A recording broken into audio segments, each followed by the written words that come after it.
सभी को नमस्कार। मैं शिवम आज आपके सामने आज हम वीडियो नंबर 2 लेकर आए हैं, जिसमें आज हमारा टॉपिक रहेगा। हमने पहले ही बता दिया था कि हम दो चीज़ों पे डिस्कस करने वाले हैं। पहला टॉपिक रहेगा कि क्या मूर्ति पूजा करना सही है, और जो लोग मूर्ति पूजा नहीं करते क्या वो भी कहीं मूर्ति पूजा तो नहीं कर रहे हैं। दूसरा हमारा टॉपिक ये रहेगा आज का, जो लोग ये कहते हैं कि हिंदू धर्म में साड़ी का पहनावा है या लहंगे चोली का पहनावा है, उसमें हमारा पेट का भाग स्त्रियों का दिखता है, तो क्या वो सही है या गलत है। क्या मूर्ति पूजा करना सही है? सही है तो जो लोग मूर्ति पूजा को नहीं कर रहे, क्या वो भी कहीं ना कहीं मूर्ति पूजा तो नहीं कर रहे हैं। तो ये हम भागवत जी में से आज आपको साक्षात दिखाएंगे कि भगवान श्री कृष्ण ने खुद किस प्रकार इसकी विस्तृत वर्णन किया है। आइए आपको भागवत जी के पहलू पर लेकर चलते हैं। तो ये हम 11वें स्कंद के 27वें अध्याय में हम पढ़ रहे हैं क्रिया योग का वर्णन। इसमें उद्धव जी ने पूछा था, भगवान किस क्रिया योग के करने से आप जल्दी खुश होते हैं? क्या जो मूर्ति पूजन करते हैं आप उनसे जल्दी खुश होते हैं? जो आपको निराकार निर्गुण ब्रह्म पार ब्रह्म मानकर आपके पूजन करते हैं आप उससे जल्दी खुश होते हैं? तो भगवान ने इसमें बताया था कि मैं दोनों ही प्रकार से, दोनों ही मेरी आँखें हैं, दोनों ही मेरे को समभाव से दिखते हैं। तो इसमें भगवान ने मूर्ति पूजन के बारे में बताया। मेरी मूर्ति 8 प्रकार की होती है।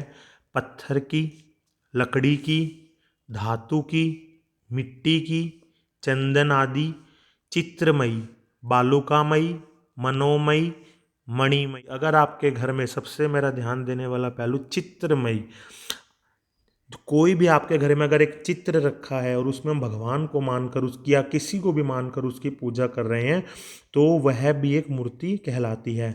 बालुकामयी, बालुकामयी जो रेत के द्वारा हम बनाते हैं, रेत को संजोकर रेत को भिगोकर बनाते हैं, वो भी हमारी बालुकामयी मूर्ति वो कहलाती है। मनोमयी, ये भी हमारा खास ध्यान देने वाला पहलू है।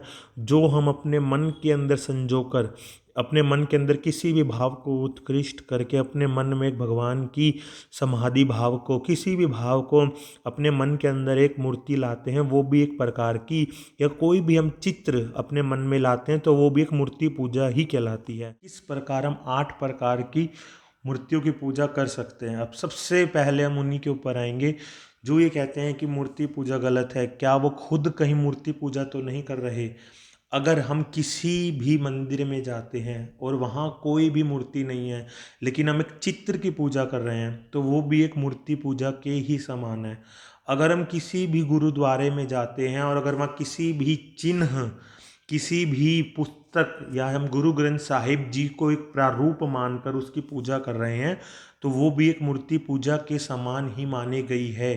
तीसरा, किसी भी हम चिन्ह, किसी भी हम ध्वजा, किसी की भी हम परिक्रमा कर रहे हैं, जैसे हम खाटू श्याम जी में हम चिन्ह चढ़ाते हैं, बाबा का निशान चढ़ाते हैं, तो वो भी एक मूर्ति पूजा के समान ही है।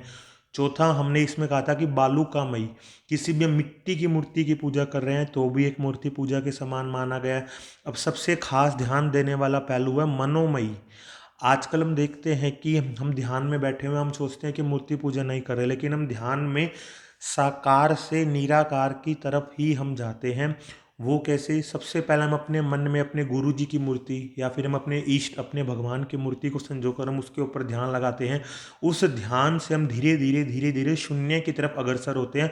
वो शून्य हमें धीरे धीरे हमें ब्रह्म स्थान यहाँ पर लेके जाता है, तो हम वो भी एक मूर्ति पूजा के समान ही माना गया है। हम किसी भी पीर फकीर की हम मज़ार पर अगर कोई मुसलमान भाई या कोई भी हिंदू भाई जाता है, अगर वहाँ किसी भी हम पत्थर के ऊपर हम सिर टेक रहे हैं, जिस चीज़ को हम देख पा रहे हैं, उसको हम छू पा रहे हैं, वो एक मूर्ति पूजा के समान ही माना गया है। चाहे वो हम किसी भी गुरुद्वारे में जा रहे हैं, हम किसी भी मस्जिद में अगर कोई मुसलमान भाई वहाँ अगर कुरान को खोलकर उसकी पूजा कर रहा है, तो वो भी एक मूर्ति पूजा के समान माना गया है। अगर हिंदू भाई कोई भी गुरुद्वारे में जाता है या मंदिर में भी जाता है, अगर वहाँ फिर भी कोई मूर्ति नहीं है, अगर हम फिर भी किसी चित्र की पूजा कर रहे हैं, तो भी एक वो मूर्ति पूजा के बराबर है। आजकल देखा गया है कि लोग अपनी ही पूजा करवा कर कहते हैं कि पहले हमको मानो फिर भगवान मिलेगा, कि हम आपके गुरुजी हैं। लोग घरों में से भगवान की फ़ोटो तक हटवा देते हैं और अपनी फ़ोटो लगवा लेते हैं। तो वो शायद ये नहीं जानते कि वो एक मूर्ति को हटाकर दूसरी मूर्ति ही उस घर में लगवा रहे हैं। तो हम एक बकरी को एक बंदे जो वो बंधी हुई थी उसको उस बाड़े में से निकाल कर हम उसको दूसरे बाड़े में लगा रहे हैं, तो वो भी मूर्ति पूजा के समान ही माना गया है। अगर आप घर में किसी भी प्रकार की चित्र की पूजा कर रहे हैं, किसी भी दीवार पर टंगे हुए चित्र की भी पूजा कर रहे हैं, मन में एक फोटो को संजो कर पूजा कर रहे हैं, तो वो भी मूर्ति पूजा के बराबर ही माना गया है। हम ये भी कह सकते हैं कि हम बिना मूर्ति पूजा के भी भगवान को पा सकते हैं। जैसे विपासना में हम किसी भी प्रकार की मूर्ति को, किसी भी प्रकार के हम चित्र को ध्यान नहीं करते, हम अपनी श्वास को निर्धारित करते हुए हम प्रभु का ध्यान करते हैं और उस परम शक्ति ईश्वर की आराधना करते हैं जिसने हमें ये सांस दिया, तो हम उससे भी प्रभु को पा सकते हैं। तो दोनों ही प्रकार से हम पूजा कर सकते हैं, लेकिन हम खुद मूर्ति पूजा करते हुए किसी को ये कहें कि मूर्ति पूजा करना गलत है, तो वो साक्षात गलत है। आज हमने आपको साक्षात श्रीमद् भागवत गीता में से प्रमाण भी लेकर दिखाया है।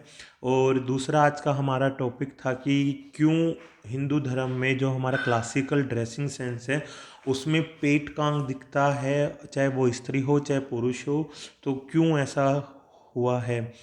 तो जो हमारा एक शरीर का नाभि एक हिस्सा है, तो जब एक बच्चा एक पेट में, अपनी माँ के पेट में होता है, तो एक वो नली द्वारा अपनी माँ से सब कुछ पोषण ग्रहण करता है।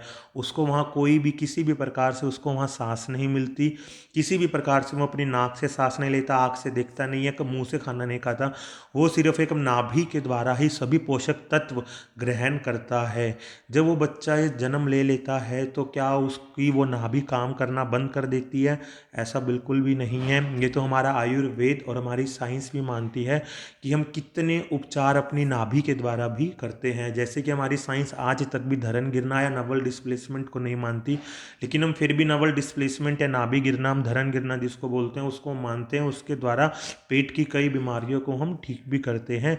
वैसे ही नाभि जब अपनी माँ के अंग से वो नली काट दी जाती है, तो उसके बाद भी हम उस हिस्से का ज़िंदगी भर तक इस्तेमाल करते हैं। तो उस हिस्से को उघाड़ने का, उस हिस्से को बिना कपड़े के रखने का तात्पर्य क्या था?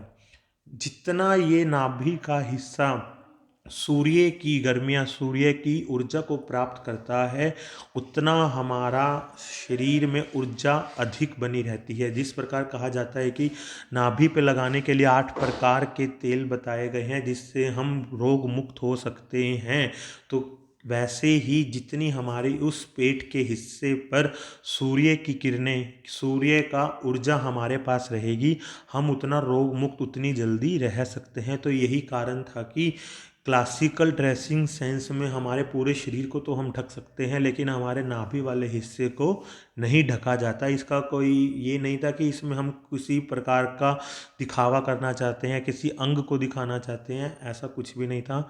सनातन धर्म में हर एक चीज़ को जो लिया गया है, बहुत सोच समझ के हमारे बड़े बुजुर्ग, बड़े ऋषि मुनियों ने इस चीज़ को लिया है। तो आज के 2 टॉपिक हमारे कवर हुए, तो हम समझ रहे हैं कि आपको ज़रूर समझ आए होंगे। अगर नहीं समझ आए तो आप कमेंट में जानकर आप पूछ सकते हैं। हिंदू धर्म से जो 2 टॉपिक हमने आज डिस्कस किए, आप उससे हमारे से पूछ सकते हैं कुछ भी। और अगला हमारा टॉपिक ये रहेगा कि क्यों दिवाली हर वर्ष में सेम डेट को नहीं आती। कि अगर 4 अक्टूबर को है तो 4 अक्टूबर या 4 नवंबर है, कोई भी एक सेम डेट को नहीं आती। सिर्फ हमारे एक त्यौहार या 2 त्यौहार या 3 त्यौहार, कोई भी ऐसा त्यौहार नहीं है जो एक ही डेट पर आता हो, चाहे वो दिवाली हो, होली हो, दशहरा हो, कोई भी ऐसा त्यौहार नहीं है जो एक ही डेट पर आता हो। तो इसका क्या कारण है और चांदन और अंधेर किसे कहा जाता है, हम अगली वीडियो में वो डिस्कस करेंगे। कि जैसे कुछ आज की हमारी पीढ़ी में चांदन और अंधेर, जिसके द्वारा हम सूरज और चंद्रमा को जान सकते हैं कि सूरज किस स्थान पर है, या हम सूरज के इस वक्त किस स्थान पर हैं, चंद्रमा किस गति पर है, तो वो हम चांदन और अंधेर से आपको समझाएंगे अगली वीडियो में।